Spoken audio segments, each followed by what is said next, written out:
जर हं. मोठी संधी मिळाली असती तर हां. मोठं सेन्सेशन झालं असतं हो. अभिजित सावंत.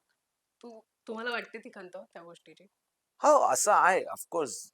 आपल्या सगळ्यांना काही ना काहीतरी खंत तर असतेच आयुष्यात, हं. की हे जर झालं असतं तर बरं झालं असतं. पण आता मी शिकलो त्यामधून. कारण मला असं वाटतं, की जे मला मिळालं, ते पण लोकांना नाही मिळालंय. You know right.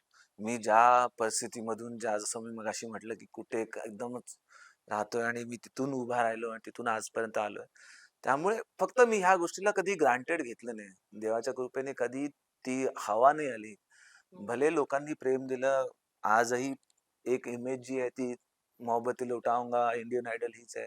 पण तरीसुद्धा प्रयत्न जे आहेत ते कधीच सोडले नाही हं. त्या गोष्टीसाठी आणि म्हणून मला वाटतं, की रिग्रेट आपण ज्यावेळेला करतो एखाद्या गोष्टीबद्दल, मग आपण त्या संपली एनर्जी तिथे आपण बाहेर काढतो ती. यू हं. नो ती मला असं वाटतं, की मी ती एनर्जी माझ्याकडे अजून जपून ठेवली आहे, की कधीही रिग्रेट करायचं नाही, कधीही खंत मानायचं नाही. आपला प्रयत्न करत राहायचा त्या पोझिशनला कधी ना कधी आज नाही तर उद्या पोहोचू.